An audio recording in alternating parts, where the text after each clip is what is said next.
28 Theses on Class Society. The 25th of June 2010.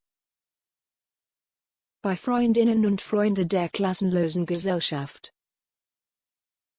Kosmoprolet. The following theses, written by a circle in Berlin, Friends of the Classless Society, were originally published in German in the journal Kosmoprolet, No. 1, 2007.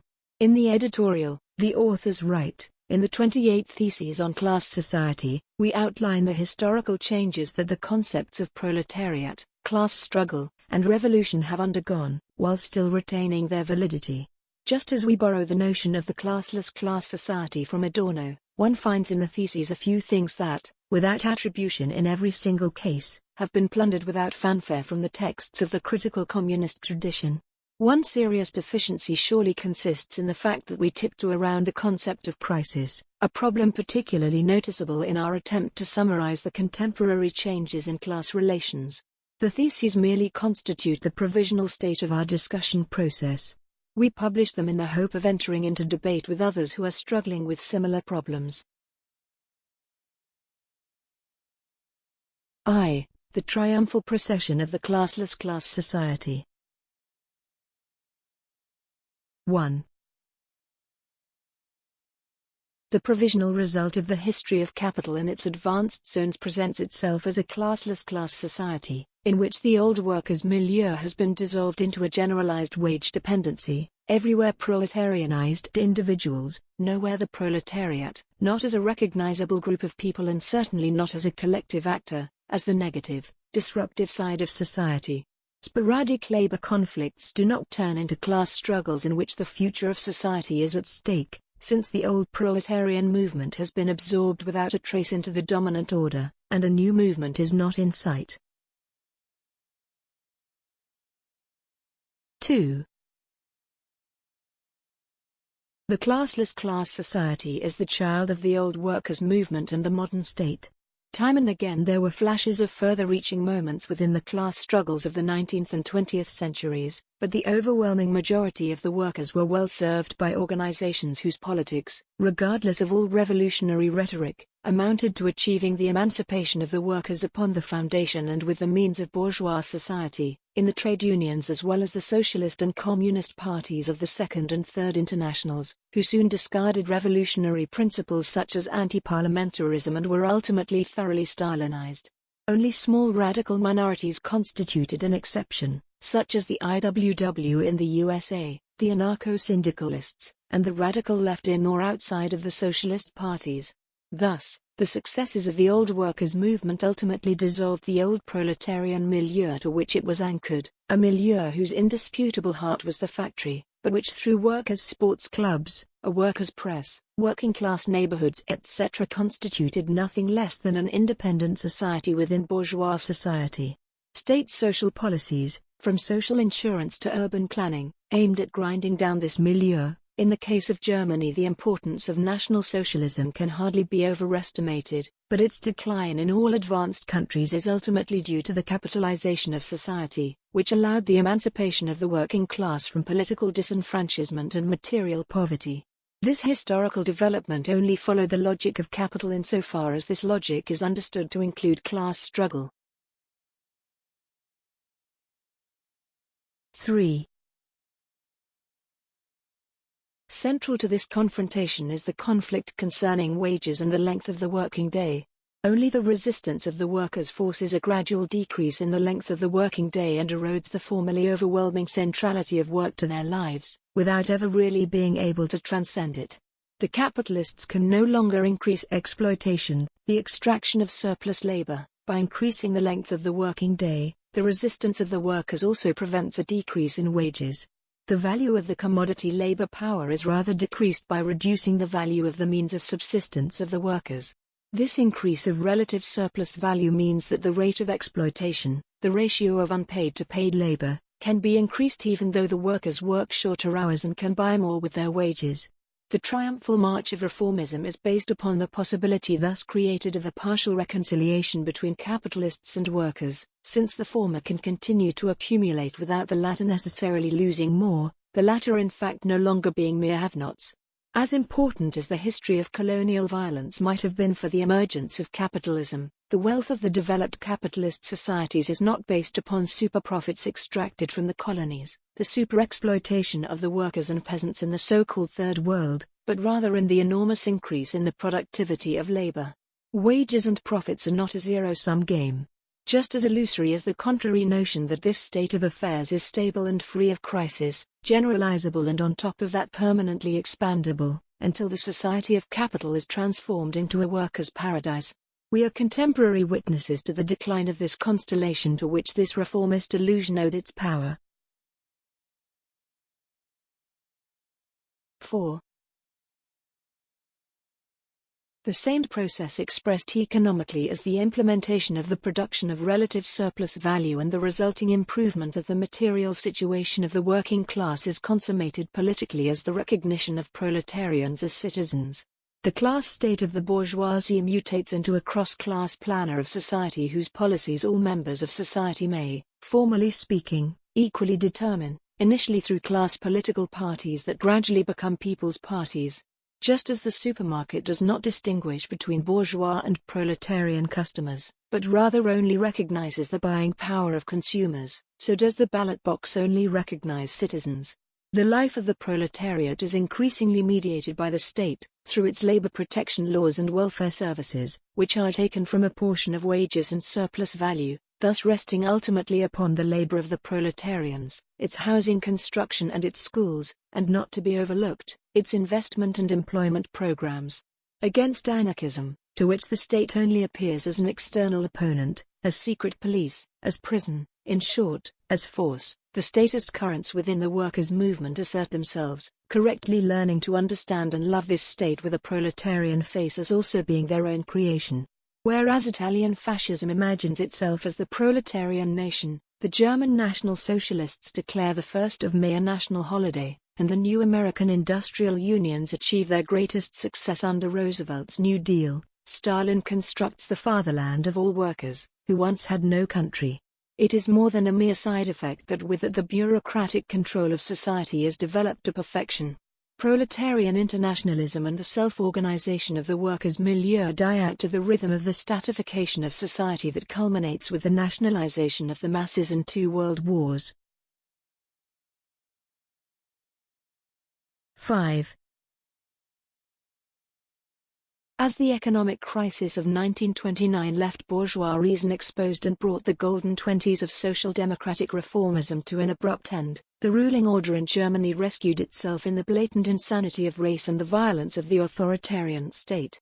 Nowhere else was the classless class society more grotesquely and barbarously realized than in National Socialism, whose mission, in Hitler's words, was to finally transcend the class division for which the bourgeoisie and Marxism are equally guilty.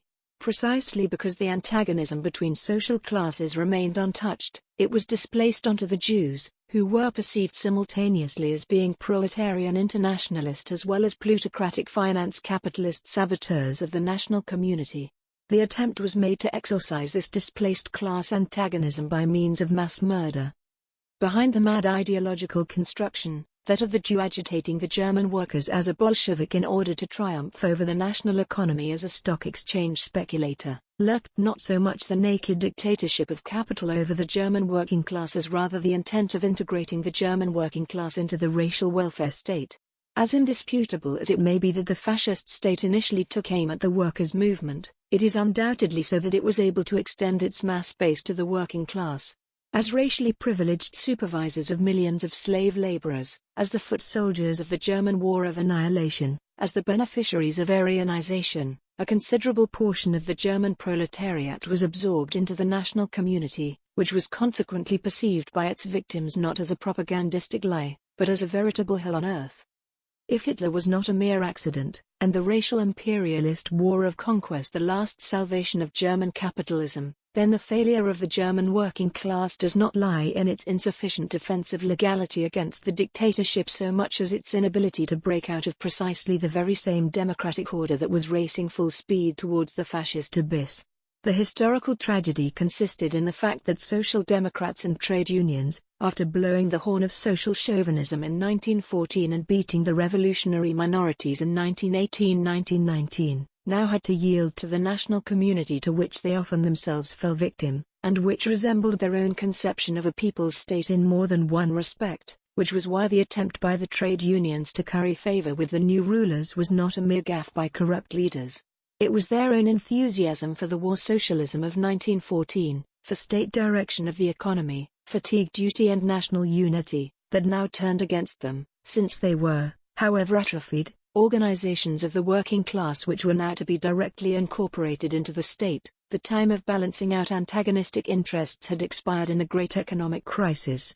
The communist wing of the workers' movement on the other hand had not only become an organization of the unemployed and therefore correspondingly powerless, not only did it lull itself, leaning upon the insipid metaphysics of historical laws, into a false sense of certain victory and underestimate the impending barbarism of Nazism, rather, it, with its authoritarian structures and with political stupidities such as the Program for the National and Social Liberation of the German People, 1930, was itself unwillingly accommodating barbarism, so that the nationalist adventure of the Third International in Germany is one of the preconditions for the fascist victory.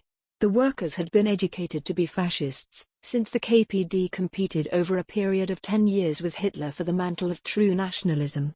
Group of International Communists, Holland, 1935. 6. It may have been even more fatal to the course of the proletarian movement in the 20th century that its supposed great victory in Russia in 1917 progressively yielded results that were more apt to inspire fear of revolution rather than desire for it. Pre-revolutionary Russia was characterized by discrete proletarian islands in the middle of an ocean of peasants. The separation of the Russian Revolution into a bourgeois, February, and proletarian, October, phase is ideological. Social revolutions occur within the field of possibilities offered by the given social conditions. These do not change within the course of a few months. In 1917, the Russian population, under the slogan Land, Peace, Bread, rebelled against the brutality and senselessness of the war in their own conditions of existence. As soldiers at war, peasants and workers suffered the same cross-class fate and brought about the breakdown of military discipline at the front. The men returned home and spread disobedience against authority. Everywhere, the dominant relations of power were called into question by councils of workers, soldiers, and peasants.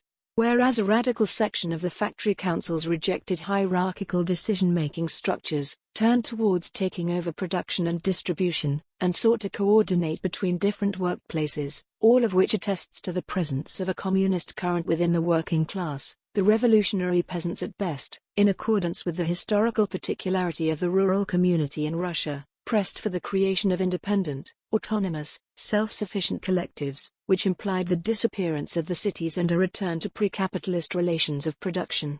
None of these two movements was in a position to guarantee the total social reproduction. The task of organizing economic survival fell to the Bolshevik Party, in a despotic form directed against both workers and peasants. Only a spreading proletarian revolution in the rest of Europe would have been able to stop this anti-communist trend. With the elimination of the factory councils and the smashing of the peasant movement, particularly that section of it led by Makhno, radical demands and aims did not simply disappear, rather, in a perverted form they were integrated into Soviet society. The push for the socialization and transformation of the production process was answered with the nationalization of the factories and the militarization and taylorization of labor. It is a theoretical joke that the Trotskyists, who correctly repudiated the ideology of socialism in a single country, nonetheless held the idea that only a political revolution was necessary in Soviet Russia, that the property relations already corresponded to communism. But it is an even more macabre joke that those who insisted upon workers' democracy in their struggle with the Stalinist bureaucracy had a few years before, invested with the highest authority of the Red Army, drowned the resistance of the peasants, workers, and soldiers in blood. But the commemoration of the Kronstadt Rebellion of 1921 becomes mere mythology if it exclusively emphasizes the demand for council democracy against the dictatorship of the party, while ignoring the not very revolutionary demand for free commodity exchange between the cities and the countryside. Immediately after the smashing of the revolt, these economic demands were taken up by the Bolshevik government and realized in the form of the New Economic Policy, NEP. Ultimately, bread for all, of a poor quality, was guaranteed by the extension of compulsory labor to all. The access to land was realized by the forced collectivization conducted by the state. Peace was brutally imposed in the form of social tranquility. Class-specific interests were converted into national ones. The class struggle was celebrated in the perverted form of the Great Patriotic War and the ideology of anti-fascism. The internationalist perspective of the Bolsheviks, above all during the First World War, anchored them to the revolutionary camp. And in the case of a proletarian revolution in Western Europe, they might have remained in the revolutionary camp. But the Bolshevik concept of the party, their distrust of the possibility of a communist attitude of the class emerging from the dynamic of class struggle, already indicated, even before the revolution, an authoritarian conception of communism. But a crude anti-Leninism that purports to locate the reason for the revolution's failure in the Bolshevik party itself forgets that in the case of the Bolsheviks, social existence determines consciousness. This crude anti-Leninism does not notice how much it itself remains trapped within the conception of an all-powerful leadership that can arbitrarily direct history's course. Nobody can say what would have happened if social conflicts had taken another direction. But viewed from the perspective of historical results, the dictatorship of the party executed one of the alternatives allowed by the internal and external conditions in 1917, which can be characterized as primitive accumulation, the social and economic integration of the massive Russian peasants into the world market through industrialization and the generalization of wage labor. Thus the historical achievements of the Russian Revolution ultimately consist in the Orwellian dressing up of a terror regime as Soviet power plus electrification. 7. The Russian Revolution entered the mythology of the workers' movement as the epitome of social revolution. The revolutionary uprisings in Central Europe after the end of the First World War were carried not least by the wave of enthusiasm that the Russian Revolution inspired. The open defeat of the revolutions in Central Europe and the creeping erosion of emancipatory aspirations in Russia mutually conditioned and reinforced one another. There remained the apparent paradox, whereas proletarian revolution in the developed capitalist West was evidently condemned to failure and only reformism appeared to have a future, the picture of a successful violent revolution in a relatively underdeveloped country was strengthened. The Russian Revolution was historically of great influence primarily as a point of reference and instruction manual for the modernization impulses of anti-colonial and anti-imperialist movements in the Third World. There, Marxism-Leninism became the ideology of the radical middle classes and radical intelligentsia. Soviet Russia advanced to the status of prototype for the national development projects of the peripheral countries in the era of imperialism. In the West, the Red October was either admired as a bearer of hope, a conception that helped to instrumentalize a sector of the working class for Russian foreign policy, or it was used as a bugaboo against any idea of transcending capitalism. 8. After the Second World War, the state-oriented workers' movement's misconception that it was heading towards the transcendence of capitalism evaporates. The radical tendencies are everywhere smashed, pulverized, and absorbed. As dead as a doorknob the workers' movement may be as the supposed bearer of a new society, it is all the more powerful as the bureaucratic representation of the proletariat within bourgeois society. A few successful decades lie ahead for it, perhaps its best decades, in which the governments of the Free West act as the ideal personification of the total social democracy and the communist parties are merely the most committed social democrats. Trade unions eke out double-digit wage increases and the children of the working class no longer inevitably end up in the factory in which their fathers, and often enough mothers, toiled away. The sociologists declare the end of class society. 9. It is pure mysticism to construe the course of the workers' movement as the handiwork of traitors, as a history of corruption and deviation from the correct path. Just as the German social democracy shot down the Spartacists in 1918-1919, Stalinism crushed the social revolution of 1936-37 in Spain. Both leaned upon the support of masses of loyal proletarians. The proletariat has no revolutionary essence that was merely prevented, repeatedly, by reformist machinations from finally erupting full force. Only a movement of the overwhelming majority of the wage-dependent class can revolutionize society. But only emotionally needy metaphysicians therefore apotheosize the proletariat as the revolutionary subject. The proletariat is its struggle, and its struggles have to this day not led it beyond class society, but deeper into it. It is just as little the case that with the integration of the proletariat the possibility of revolution is extinguished. According to such legends, the possibility existed in some sort of alleged golden age of liberalism, when angry workers and robber barons clashed, and the culture industry and welfare state was still unknown. This history of decline, with its melancholy tone, cannot be confronted with a historical philosophical construct of inevitable ascendancy. The materialist conception of history assumes that things could have been different, that class struggles could have had different outcomes. But the view of history is inevitably conditioned by its further progression, in which the dialectic of repression and emancipation has not ceased. 10. An earlier radical once commented sarcastically, "The communards allowed themselves to be shot down to the last man so that you could buy a Philips high-end stereo console." But the successful history of the welfare state rests upon the fact that it was able to meet a real need of the proletariat, that of a life that does not hang by the thread of the successful sale of one's labor power.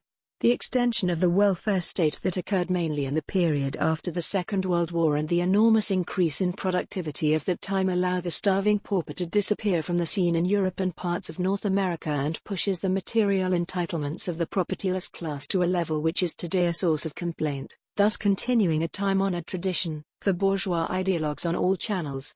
When these very same ideologues now sing the praises of the individual and immediately denounce even the most modest of welfare benefits as socialism, which supposedly liquidates the very same individual, then it is not only the case that they succumb to the same error, with plus and minus signs reversed, as that section of the social democratic fraction of the Reichstag that claimed to recognize the beginning of socialism in Bismarck's welfare laws. In addition, they also failed to recognize that the modern individual, to a considerable degree, owes its existence to the state, which has created the minimal conditions for the free development of the individual within the limits of commodity society. Unemployment benefits, welfare benefits, sick pay, retirement pensions, etc. were introduced in order to maintain an industrial reserve army between business cycles, and also in order to keep the class under control, to not leave it to its own devices, in order to defend bourgeois order from criminality and revolts. But it also allowed many to pursue a life beyond wage labor which was not merely identical with the most bitter poverty. State intervention in production in order to improve the working conditions of the proletariat, the introduction of minimum wages or the legal restrictions of the working day were intended as protections against superexploitation, so as not to endanger the reproduction of the class which the capitalists intended to also exploit in the future. On the other hand, the possibility of living beyond the age of 60, rather than ending up in a coffin at the age of 30 after spending one's life in the factory, increased enormously. The reduced physical deterioration of the working class first opened up the possibility of it even being able to think about its own interests. Compulsory education was also introduced due to the needs of modern administration, so that everyone in the most remote corner of the country would be able to read state decrees, sign contracts as a free wage laborer, and learn counting as a merchant of one's own labor power. But through this, the masses were also able to educate themselves, read theoretical texts, and communicate with one another collectively and over broad distances, to which the diverse press of the old workers' movement is an eloquent testament. And finally, in the second half of the last century, the possibility of higher education was open to a previously unknown extent for the offspring of the proletariat. A critique of the integration of the class cannot disregard these aspects, which are also in the interest of the proletariat, and which were also not simply conceded by the state, but rather were obtained by struggle. 11.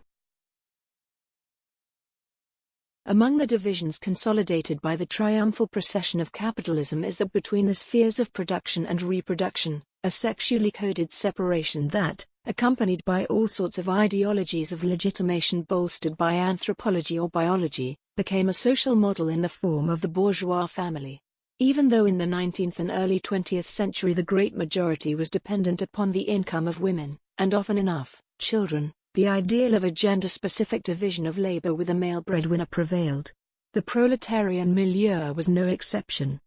The universalism claimed by the bourgeoisie in its declarations of human rights and the rights of citizens, was, as already noted by clear-sighted contemporary critics such as Alomte de Gouges or Mary Wollstonecraft, initially a highly particular one, since the free human individual whose birth was celebrated was male. For this insight, de Gouges at least was granted a public appearance. She was guillotined.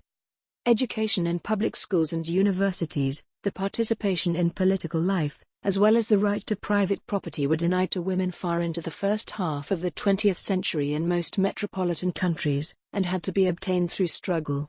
The second wave of the women's movement, which formed in the late 1960s, brought into focus, alongside the issue of the medical regulation of the female body, for example, in the form of abortion laws, primarily more subtle, private forms of the oppression of women. In the course of its progressive institutionalization, it arranged for laws that are not bound by the principle of gender equality, but which rather made gender-specific crimes justiciable, such as sexual harassment in the workplace or rape within a marriage.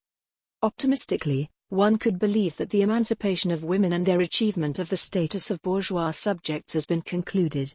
The material foundations for the maintenance of hierarchical gender relations are largely obsolete. Pregnancies are now amenable to planning, and thus no longer constitute an incalculable risk from the perspective of capital. The individual reproduction of labor power can be achieved through the commodity form, at least in the metropolises.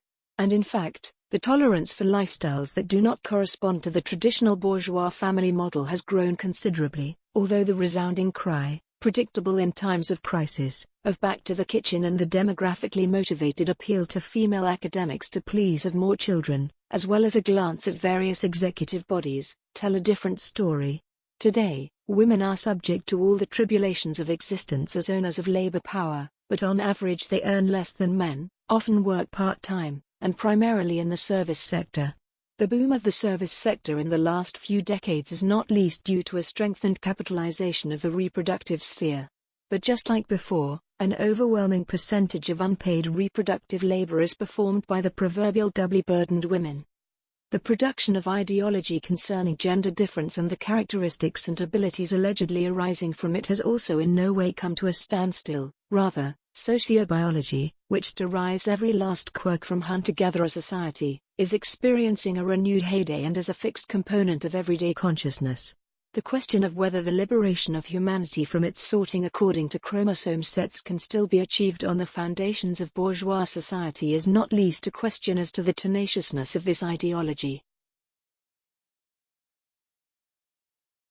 12. Developed capitalism can appear to be classless, because at one pole, the class antagonism becomes abstract, and at the other pole it becomes diffuse. Ironically, this has equally confused both adherents and deniers of class struggle. The latter, who call themselves work critica, or critics of the value form, crudely cling to the surface of society, the real illusoriness of the sphere of circulation, in which in fact only indistinct bourgeois subjects roam about. The value-critical farewell to the proletariat elevates the proletariat's deferral as a subversive actor to the level of an irreversible historical law.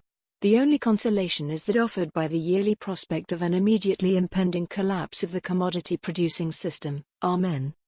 On the other hand, some sympathizers of class struggle have dissolved the objective definition of class into the subjective conception that the class creates itself ex nihilo in the act of struggle. Class is an open concept and everything else is sociological. But an open concept is an indeterminate one, that is to say, it is not a concept at all. Also widespread is the watered-down notion that class is a relationship and is therefore not objectively determinable. But a relationship of what? The class relationship is a relationship between capital and proletarians, between self-valorizing value and labor power. Capital is not an automatic subject to the extent that it cannot do anything by itself and therefore always requires beings equipped with a will and consciousness, up to now humans, who organize its valorization in their own interests. But capital is not necessarily bound to capitalists. The bourgeoisie is undoubtedly mercurial and acutely class-conscious, but it is not the ultimate reason for all social ills. All money is potentially capital, and becomes capital as soon as it is no longer gobbled up for the sake of consumption, but rather enters into production. Clever entrepreneurs have arrived at the idea of partially compensating their workforces in the form of stocks, and not a small number of hedge funds dispose of the retirement savings of American proletarians, who let their money work for them, the fetishistic circumlocution of the fact that by means of this money, somewhere labor is being commanded. But this effectively inherent democratic character of capital has as its precondition that which it is supposed to refute according to the worldview of ideologues, the existence of proletarians, that is to say people who must carry themselves to the marketplace, in order to valorize capital through their labor and surplus labor. If capitalist class society, as distinct from its predecessors, thrives on the, in principle, permeability of class boundaries, it is nonetheless the case that the situation for proletarian small shareholders is not better than that of most dishwashers. Proletarian existence appears to be nowhere visible precisely because it is just about everywhere. The generalized imposition of wage dependency that occurs parallel to the dissolution of the old proletarian milieu, which pushes peasants to the margins of the historical stage and which proletarianizes first the salaried workforce, and then the intellectual laborers, ultimately brings about in the centers of capitalist development not two clearly defined class camps, but rather a vast multiplicity of circumstances. Such a situation offers a field day to social researchers, who are joyous about not having to see the forest for the trees.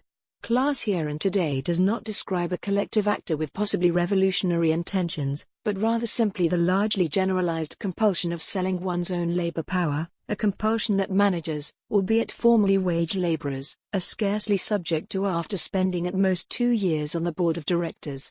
Just as value and surplus value do not need to be embodied in any specific commodities, the concept of class is not necessarily bound to physical labor, a material product, or factory production.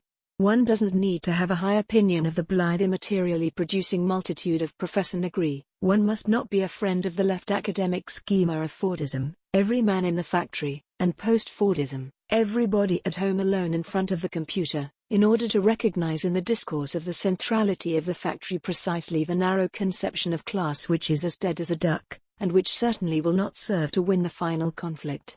By international standards, the industrial working class has not disappeared, nor is it synonymous with the concept of the proletariat. 2. The self-abolition of the proletariat. 13. Class antagonism is inscribed into society, without necessarily blowing it apart.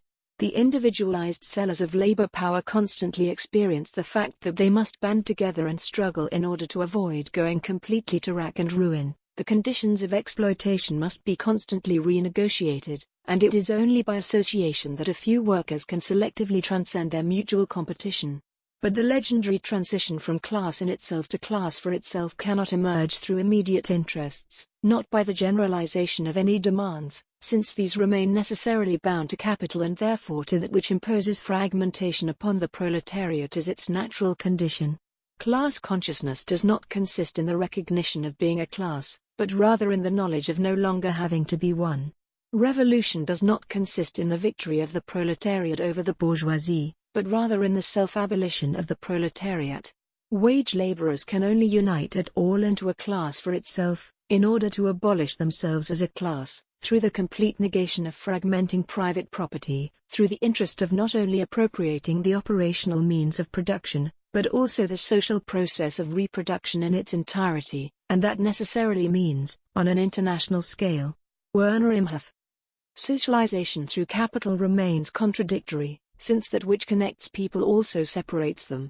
The value form of the products of labor is nothing other than an expression and mediation of the most fundamental contradiction of bourgeois society. Labor is social, namely production for others, and at the same time unsocial, namely as labor conducted in workplaces separate from one another and producing in competition with one another, only obtaining social validity with the act of exchange.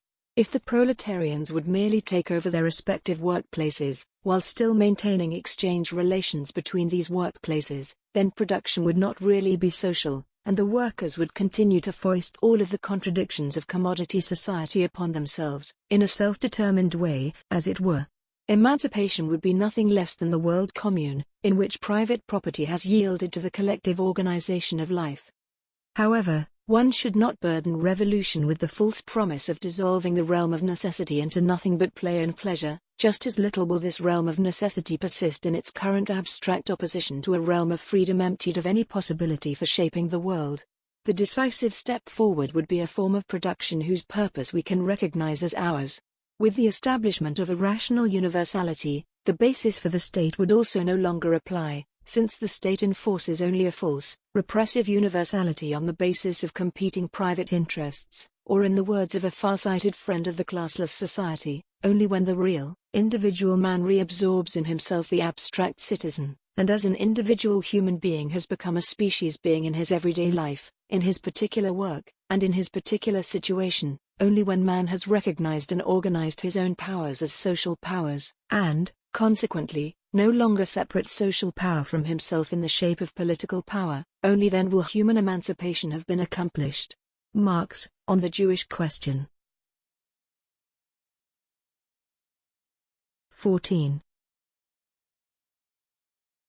The self-abolition of the proletariat is consequently irreconcilable with its dictatorship. Every new attempt at liberation must undoubtedly reckon with armed opponents who, if past experience is any indication, tend to be unimpressed by a discourse free of domination. But the watchword of the dictatorship of the proletariat cannot be reduced to this banality. Rather, it aims for a socialist transitional society. It was Marx of all people who, against Bakunin, committed the first international to the slogan of the conquest of political power by the proletariat and programmatically applied a transitional phase prior to communism in which a given amount of labor in one form is exchanged for an equal amount of labor in another form. Critique of the Gotha program, which merely illustrates the mandatory connection between commodity production and the state. That's all history now. It was the tragedy of the 20th century that revolution broke out in those places where the conditions for communism were the worst imaginable, and that the socialist transitional societies born out of the failure of the revolutionary attempts in Western Europe ultimately proved to be, after 70 years, transitional towards the free market. The socialist revolutions up to now were without exception bourgeois, in zones where the bourgeoisie was too weak to fulfill this historical task, and so-called primitive accumulation was declared in all seriousness to be a socialist concern. But in the 21st century, there aren't any more agrarian revolutions to accomplish, no productive forces to develop. The issue isn't the generalization of wage labor, but the abolition thereof. Revolutions aiming to accomplish the establishment of the preconditions for communism are only imaginable as isolated occurrences in the most backward corners of the world. 15. Today, however, the conquest of state power is usually discarded in favor of an aimless and consequently everlasting war of position within the power structure. The anti-authoritarian spirit, which insisted that the forms of the movement must anticipate its goals and that the Leninist vanguard party is suitable for a putsch but not for the self-emancipation of the exploited, has degenerated into the dispiritedness, unjust, of postmodernism, which rejoices over the indeterminateness and indeterminableness of revolution. Asking we walk, the dogmatic skeptics no longer want to know where they're going and overlook first of all the fact that the goal of communism is determined in the critique of the existing relations, and second, that this goal, because it will not be achieved politically or overnight, is only possible as a movement of communization, in which atomized wage workers transform themselves into social individuals and begin to organize their lives without exchange relations. So long as the mass movements are still small and still remain a surface affair, the tendency toward the mastery of all social forces does not come so clearly to light. But if these movements become large, then more and more functions are drawn into the province of the struggling masses, their sphere of action becomes extended. And in this struggling mass there then comes about a completely new grouping of the relations between human beings and the productive process. A new order develops. Those are the essential distinguishing marks of the independent class movements, which are accordingly the horror of the bourgeoisie. The Dutch council communist Henk can Meyer thus wrote in 1935 the script for the Parisian May of 1968. 16. The Parisian May and the creeping May in Italy are high points of a new wave of class struggles shaking the developed regions of the world since 1968, and whose radical minorities, as if mocking leftist cultural pessimism, grasped the self-abolition of the proletariat more exactly than their predecessors in the revolutionary cycle around 1917. The theoretical and practical critique takes aim not only at the old workers' movement that had mutated into an outpost of the state, but also at the traditional radical left. Firstly, the proletariat is no longer assigned the dishonorable role of an appendage of capitalist development, in the manner that traditional theory conceived of its grand entrance upon the stage. The patient act of waiting for the death crisis of capital yields to the intention of precipitating that very crisis. In this rejection of the old determinism, the critique of the situationists and proponents of operaismo converge, even if they otherwise go their separate ways. The prompt confirmation of this conception granted by the course of events. Nowhere are the heavy class struggles of 1968 preceded by mass layoffs, wage reductions, or other consequences of a capitalist crisis, catches the trustees of the old world completely by surprise, and correspondingly hard. Even in places where bourgeois society appears to realize its conception of general happiness, exhibiting democracy, full employment, and prosperity, the general consent of the exploited is not secure. Even the half-heartedness with which the traditional radical left conceived of the self-abolition of the proletariat is transcended. Not only the cult of the party and the conquest of state power advanced by the left communists around Amadeo Bordiga, also the self-management of commodity production advocated by the German-Dutch proponents of council communism. With the best anti-authoritarian intentions, the council communists countered the dictatorship of the party with the rule of councils and the central planning of workers' self-management, in which every producer would receive a share of the total social product according to his individual labor performance, and in which a labor time currency would replace money. Against the contemporary adherents of such conceptions, the Situationist International asserted in 1967, it is not enough to be for the power of workers' councils in the abstract, it is necessary to demonstrate what it means concretely, the suppression of commodity production and therefore of the proletariat. On the poverty of student life.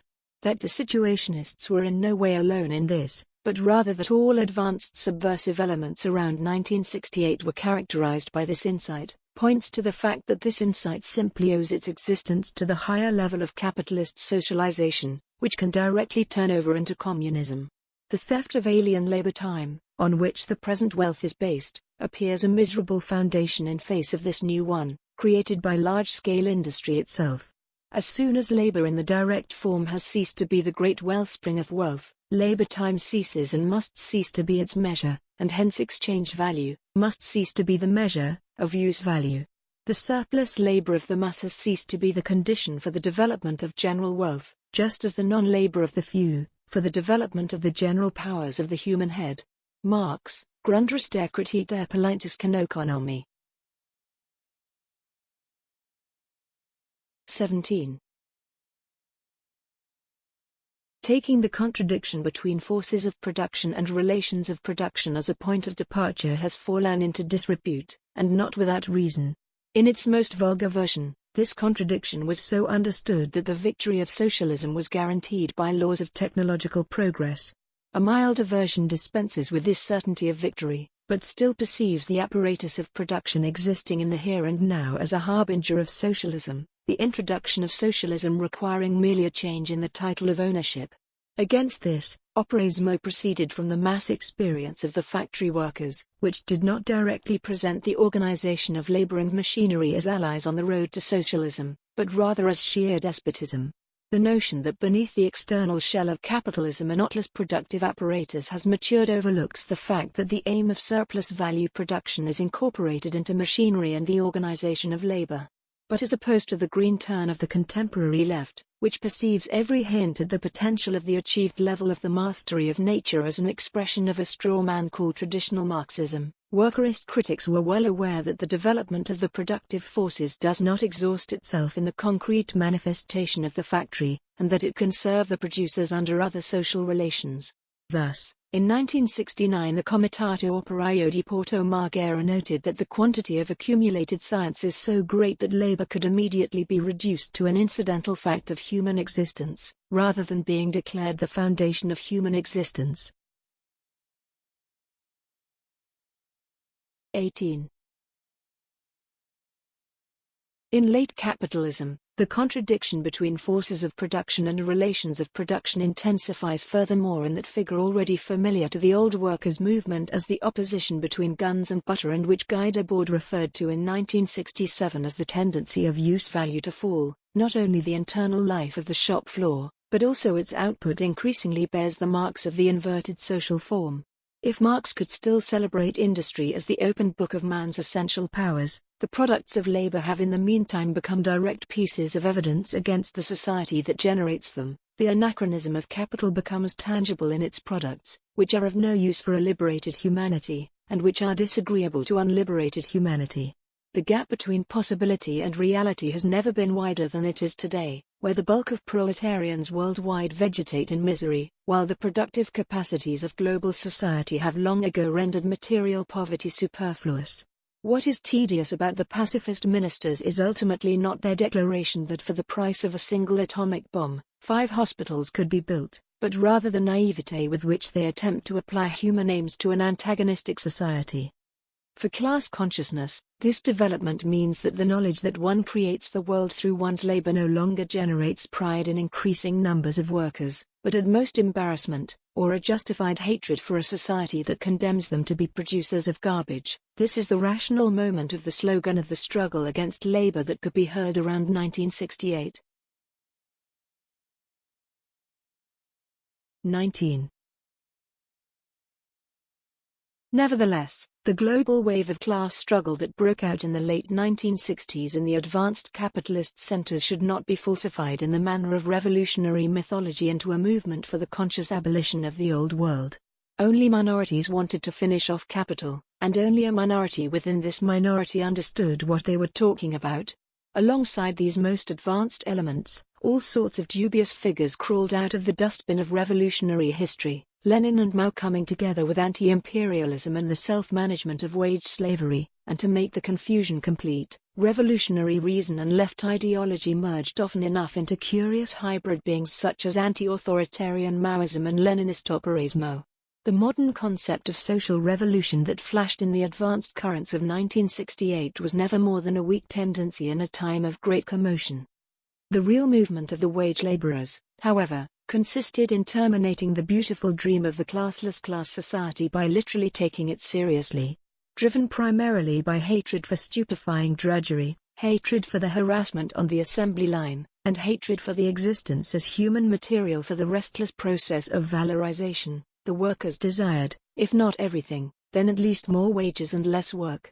Largely disinterested in the leftist costume ball, the class struggles of the 1970s pushed institutional reformism to its limits and ultimately threw it overboard.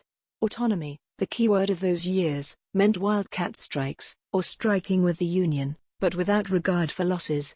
In the agglomerations of workers' power, a second keyword of those years, in the great factories of Detroit all the way to Turin, the bosses were no longer masters in their own homes, assembly lines were sabotaged, and shifts were arbitrarily shortened by the workers. Even in the traditionally trade unionist United Kingdom, a creeping crisis had been reached, a winter of discontent, and even the petrified relations in post-fascist Germany received a few cracks thanks primarily to apprentices, young workers, and migrant laborers. In the entire Western world, the 1970s existed under the omen of the refusal of labor and an explosion in wages. The workers had joyfully forgotten the moderation they had learned that constituted the secret of the success of the social democratic golden age after 1945. This forbidden decoupling of wages and productivity intensified one of the unavoidable periodic crises of capital that arose right as the ideal total capitalist began to groan under the strain of social expenditures, which it was forced to drive to unimagined levels in order to appease the proletarians. Soon, it was all over for autonomy and workers' power. The militant core was subject to a frontal attack, the bastions of workers' power automated, disassembled, and transferred elsewhere. Growing unemployment disciplined the employed, while the state emerged from the role of the ideal total social worker into that of the taskmaster of the class. Thus began in the Western centers cycle upon cycle of counter-reforms that continue to attack the proletariat on an increasing number of fronts. At this moment, the weakness of the reformist labor movement is revealed which, completely dependent upon the weal and woe of the class enemy, was able at best only to soften the blow of the rollback. 3. Time without promise. 20. Even as the state now attempts at lightning speed to repeal its earlier concessions and protective measures, capital is already one step ahead. Technological progress and the fall of the Iron Curtain make possible the transfer of entire production facilities to grateful recipient countries. With that, there is a tendency for every worker to be placed into a relation of competition with every other worker for the lowest wage and the highest level of productivity. If previously, Chinese walls were demolished by the artillery of cheap prices from the West, today the golden sun of capital shines from the East. The new yellow peril is no longer the square bourgeois phrase of anti-communist geostrategists, but rather a massive threat to the living standards of Western workers through the transfer of production. More producers than ever before are separated from their means of production and therefore dependent upon the sale of their labor power. The idiocy of rural life gives way to the brutality of rural exodus. Thus emerges a global working class, whose members might equally feel the fact that they are in global competition with one another for jobs that, if not in absolute numbers, then in relation to the number of workers are declining. With that, the proletariat finally commences its worldwide triumphal march, and the geographical borders of center and periphery begin to disappear. The insecurity that appears as a special problem in the familiar talk of the precariat is therefore the global normality of the proletariat. Today's sanctuaries of capital that strike terror in the hearts of both statesmen and workers are tomorrow already deserted territory once the wage standard rises. India is already poised to take the place of Poland. But soon capital also discovers that wherever it may roam, it carries class struggle in its luggage. After a few years, the new wage laborers in New Delhi or Shanghai prove to be intractable and unappreciative fellows, who constantly drive up the price of exploitation. In these class struggles lies the hope that after a century of anti-imperialist mythology, a new era of proletarian internationalism is dawning. 21. The global universalization of proletarian existence, along with the constant, rapid increase in productivity, also awakens a specter that haunts not just Europe, the specter of unemployment.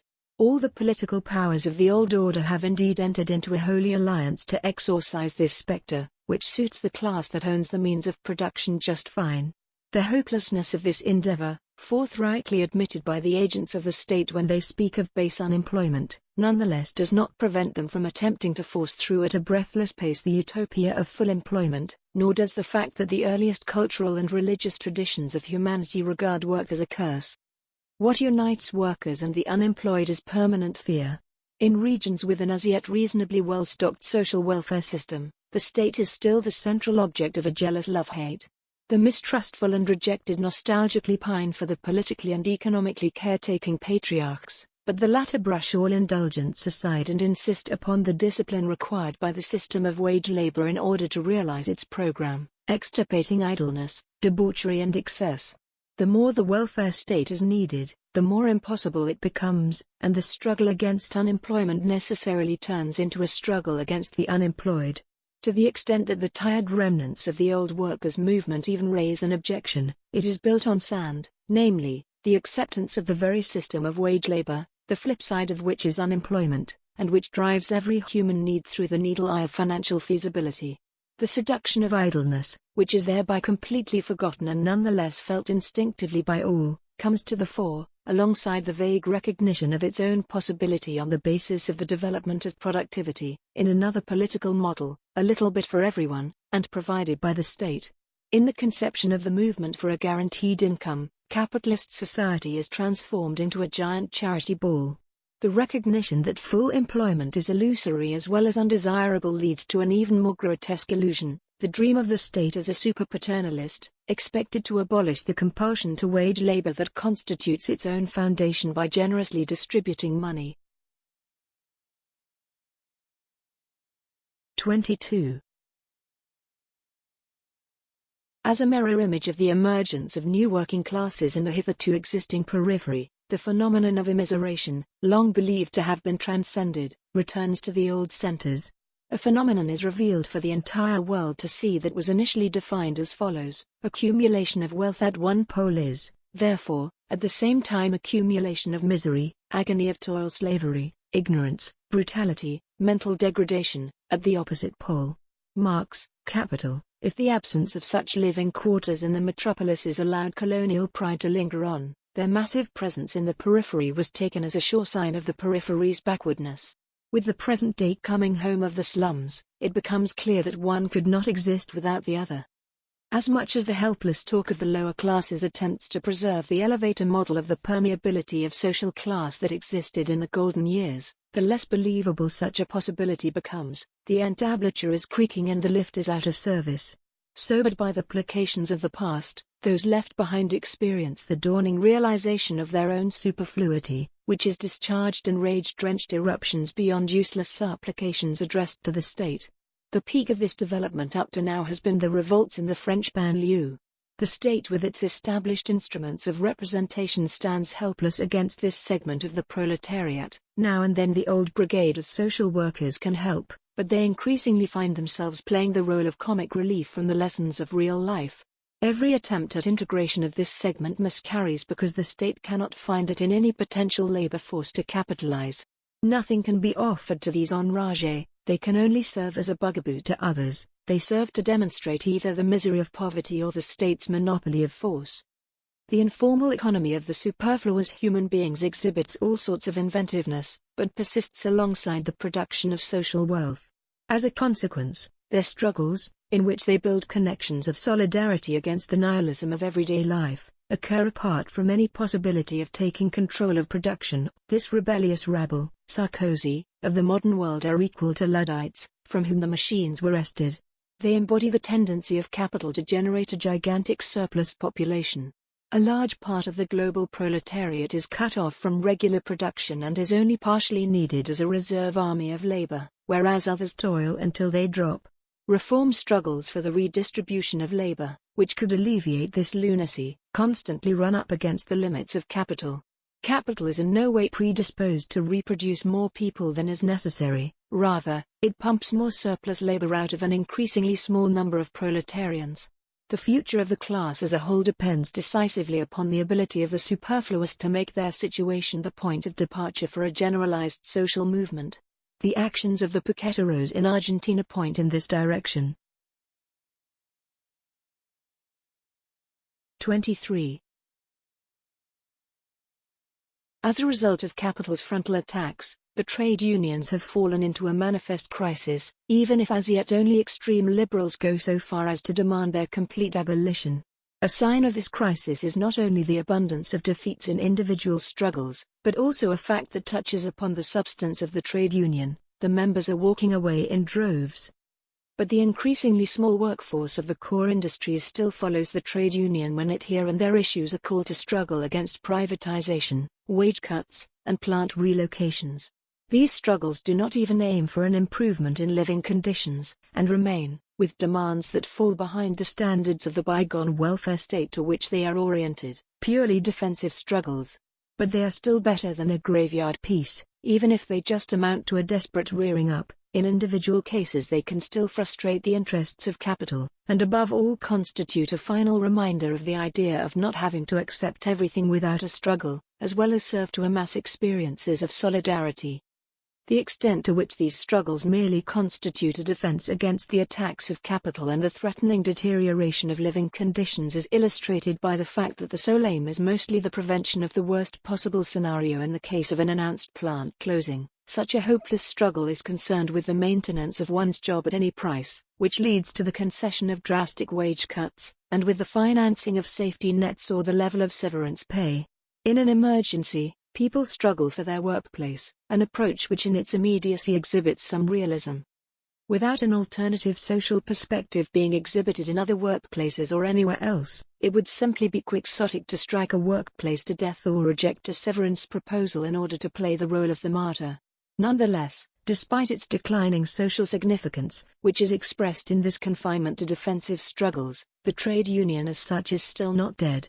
It is to some extent quite successfully attempting to gain attention and renewed impetus, through SMS-driven protest initiatives, assiduous banner-waving, etc. But above all else, it can rely on the fact that, notwithstanding a decline in membership, a still important part of the workforce, as a result of lack of imagination and experience with other forms and contents of struggle, will in its fear and discontent cling to this old entity of an obsolete reformism. In order to explain the lame policies of the trade unions and the absence of struggle outside of or against the unions, one therefore does not need a conspiracy theory about nasty bureaucrats. The workers themselves accept their role as labor power in capitalism, in that they do not call wage labor into question, and therefore its representation in the form of the union. The latter is responsible for negotiating the price of labor power and makes an effort towards the smartest wage policies within the framework of the capitalist social order. The results and compromises that result from this and which are generally accepted as the lesser evil are the logical result of a submission to capitalist constraints that is inextricably bound up with the function of the trade union, and a workforce that has learned to simply allow itself to be represented and which submits unconditionally to every decree. The trade union can only fulfill its function as a broker of labor power in capitalism if it is able to prove to the employers that it claims a monopoly on this representation. To this end, it must now and then prove its ability to mobilize its members and even threaten with the termination of social peace. On the other hand, it must also prove its indispensability if dissatisfaction breaks out in action with independent forms and content. The union already prepares in advance, with its rules of order, statutes, financial means, press and functionaries, for the containment of every revolt, however rudimentary.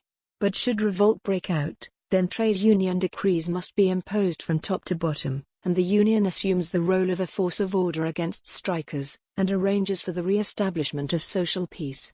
Also in this repressive function the union leadership can count on the support of a large part of its base. 24. But contrary to a certain mythology of the radical left, the autonomous struggles that attempt to wrest leadership away from the trade unions do not contain a more emancipatory content per se. These struggles, just like those sanctioned by the trade unions, also often stagnate at the narrow level of maintaining the location of production facilities, a struggle which the trade unions have sometimes proven to be incapable of conducting. It is not solely the power of the trade unions that inhibits struggles. Rather, the power of the trade unions is based upon the absence and limits of struggles. This in turn calls forth a maximalist critique that defames as reformism everything that does not immediately aim for revolution. But there is a massive difference between limited struggles for this or that reform to improve one's own life, and even struggles to avert its deterioration, and reformism as such. Reformism is a political tendency that either has the direct intention of maintaining capitalism, by ameliorating its worst excesses or by steering inevitable demands into institutional channels, or it actually adheres to the illusion that one can transform this society into socialism by means of a long chain of gradual improvements. But in both cases, the state is charged with the task. Reformism is representation, it must keep all activity of the ranks within the prescribed channels. Against this, it is precisely in those struggles that the class's own interests are championed in the first place. Only within those struggles does the possibility emerge of stepping out of existence as a bourgeois legal subject, as a seller of labor power. In these struggles, those fighting must discuss their common aims and transcend their otherwise necessary egoism. Solidarity ceases to be a social democratic Sunday school sermon. Every struggle in the here and now for the improvement of one's own life that resists representation, and in which self-activity occurs, is the experimental ground for the future society, whose forms of interaction do not suddenly emerge with the revolution. 25. For Leninism, the limits of everyday struggle serve as a legitimization of the vanguard party. As a revolutionary theory, it is essentially a theory of the coup d'état, the assumption of leadership over the unconscious masses. If consciousness has dawned upon the masses at all, then it is according to Lenin at most a mere trade unionist consciousness, and not the sparkling revolutionary kind. But the social revolution cannot be a matter of leadership or central direction. It has no management. Otherwise, it would be no different than the usual coup d'états or controlled revolutions that end in renewed oppression. The genius of subversion must be present among the great mass of those who execute it, otherwise it is not worth a toss. How should a revolution with the goal of abolishing the domination of humans over other humans and with taking life into one's own hands succeed, if at the first step it requires leadership, direction, and management? it would simply once again tread the path of passivity and repeat all the old shit. In the history of the Marxist-Leninist sects since the end of the 1960s, it was often enough vanity, if not excessive self-estimation, that brought ambitious people to the idea that one only needs a discipline organization in order to give the signal for revolt and then direct it. 1,000 times, the party was founded, likewise by thousands who wanted to be the new Trotsky or Lenin, by people whose historical greatness contended with the diminutiveness of their little groups. Immune to historical experience, they attempted to apply to the present a concept that had already been condemned by history. The emancipation of the proletariat can only be the task of the proletariat itself. But there is a critique of Leninism which in a workerist manner discards altogether the problem of class consciousness. Consciousness is insignificant, since according to a favorite quotation from Marx, it is not a question of what this or that proletarian regards as its aim, but rather of what the proletariat will be compelled to do historically. This optimistic historical determinism skirts the fact that the proletariat will never be compelled to make a revolution, since in the act of revolution, people begin to make their own history consciously. It is precisely this voluntarism which is the correct moment of Leninism, a truth which is snuffed out by the elitist conception of the party. The false alternative of Leninist self-arrogation and workerist self-denial must be transcended. The modern communist standpoint does not approach the class from outside, it does not wish to paternalistically grant it salvation, nor does it devotedly expect salvation from it. It knows rather to objectively interpret its subjective motivation towards communism, understanding rationally and systematically its sociality, a sociality however that it shares for the moment only in abstracto with all other proletarians, and whose knowledge therefore remains unreal. It must prove its reality and power, the worldliness of its critique, in praxis. Without the collective praxis of class struggle, in which proletarians and communists can enter into communication and interaction among one another and with one another, communist critique remains thrown back upon itself, upon the ulteriority of an abstract citoyen standpoint which is not practically capable of taking a stand within the class. 26. Theory and praxis, whose mutual embraces foreshadows in revolutionary moments of history, today mutually exclude one another in petrified opposition. This finds an expression in that which one could call the critical or radical public sphere. On the one hand in an academicism which despite all of its correct partial insights is never able to penetrate the totality of relations, since it does not grasp the importance of praxis as a means of acquiring knowledge, and on the other hand in a short-winded activism which is only able to mobilize itself and not society. Whoever does not understand cannot really act, and whoever does not wish to act will also not understand. One only has to read the printed matter of the student left, attend their ghastly lecture meetings, in order to immediately understand where the hostility to theory draws its nourishment from, as well as how the resentment prevails among more than a few self-styled radical academics that the decisive insights concerning social relations cannot be obtained below a university diploma. But activism, which considers itself above academicism because it ultimately does something, is just the flip side of this doctorate-clad failure. As much as the occasions that elicit its mobilization might be worthy of critique, so little is activism able to fundamentally change the social relations that give rise to such grievances. With a great uproar, campaigns are launched against summit meetings, for the Euro May Day, for a guaranteed income and the like. This social engagement is not fundamentally distinct from any other political activity, and politics is social activity that is separate from society. It takes place in that higher sphere in which everyone is, abstractly, already a social individual, without having to account for the respective concrete interests of the lower depths. A position is not developed from social praxis, but rather imposed upon it. The point is then to win adherents, which sometimes seems to be the sole aim of such campaigns, however often the content changes. Similar to the sale of commodities, marketing tricks are applied in order to bring one's newest product to the masses. The latter are expected to gather behind symbolic actions. Even where people are supposed to be stimulated to action, they are only objects, material to be pedagogically manipulated. Politics is only the external unification of separate individuals to achieve alien goals. 27. In the classless class society, the search for a central segment of the proletariat has become obsolete. The considerable productive power at the disposal of the industrial working class is no guarantee that its struggles are transmitted to and extended by the countless other wage laborers. Less than ever can the point be to find a supposedly key sector of the proletariat. Consequently, the contemporary social movements against so-called neoliberalism have in mind the multiplicity of places of proletarian reality, without however thinking of them as moments of a single class. They are kitchified into diversity and obtain theoretical consecration through the ideology of the multitude. The correct recognition of the absence of a central segment of the working class, and correct refusal to subsume individuals to a unity leads only to a new conservatism of identity politics. The overthrow of existing relations is no longer strived for, but rather merely a world in which many worlds have their place. A world in which all continue to be what they already are: workers, peasants, artists, computer scientists, indigenous, and so on. Identities have multiplied, but an iron grip is kept on them, just as the Stone Age Marxists clung to proletarian identity. The socialist affirmation of the working class has become the reformism of the multitude. The fair day's wage has become the guaranteed income for all. The fatherland of all working people has become the right to universal citizenship. The postmodern return of everything that was rotten in the labor movement of the 19th and 20th centuries. 28.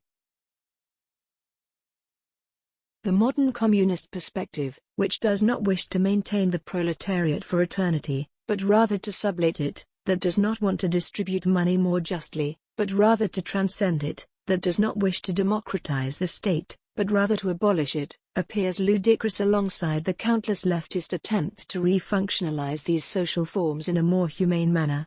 But it is in no way utopian, since it merely carries out the objective contradictions of society, a society characterized simultaneously by the total socialization as well as the complete atomization of people, that engenders unprecedented wealth alongside indescribable misery, a society which is the product of all, yet which follows its own laws and eludes all control.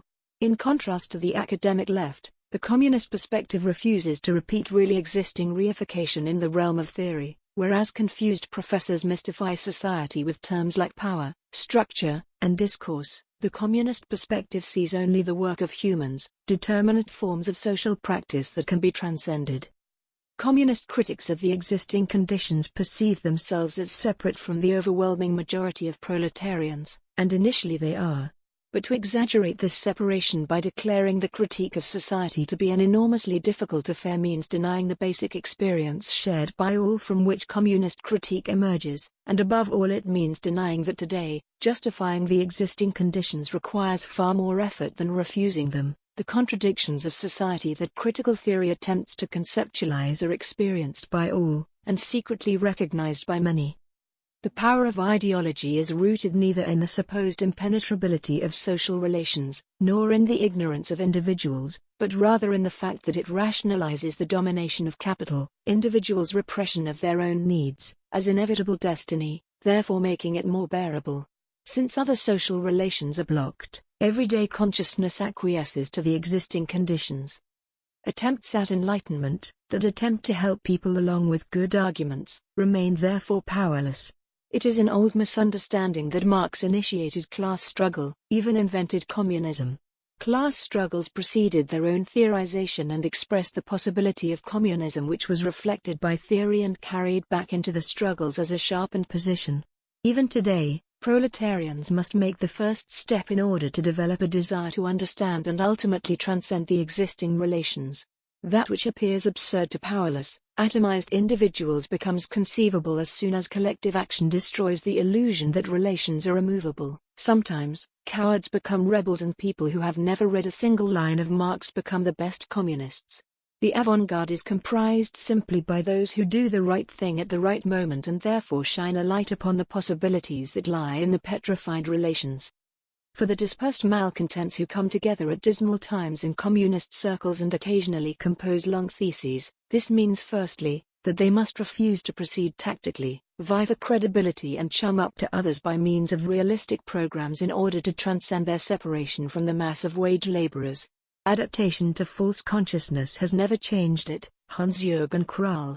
They are able to distinguish between mere swearing at fat cats and the critique of the wage system, and do not regard this difference as negligible. They agree with Rosa Luxemburg's understanding that nothing is more revolutionary than recognizing and stating what is. But, secondly, they know that this is not a monologue of organizations that stylize themselves as preserved jars of revolutionary class consciousness. Critical materialism knows no fixed and complete truths that must simply be spread among the people. As much as there exists a diversity of proletarian ways of life and strategies of survival on a world scale, these differences exist within the world proletariat. Communist critique makes allowances for them. However, critique would remain a chimera, merely abstract, rudimentary and incomplete, without the knowledge and experience of proletarians in production, without their knowledge of production. The global appropriation and revolutionizing of the production of material life ultimately depends upon this knowledge. What unites the communists scattered across the globe is not membership in a formal organization, not to speak of a world party. And the self-application of the label communist is also inessential. What is decisive is the ability to relate the separate struggles worldwide to one another, communicating the experiences made, and separating the debilitating from the forward-looking aspects, the egoist, localist and corporatist aspects from those that aim at extension and communization. This makes necessary the association of communists that allows them to do locally what is right for the whole, not on the basis of orders from an all-knowing revolutionary headquarters, but from awareness. This free association is first made possible by the compulsory organization of capitalism, but its existence is already an anticipation of free humanity. This historical party, however, dissolves itself into the class-conscious proletariat, a proletariat which is already fighting worldwide for its self-abolition.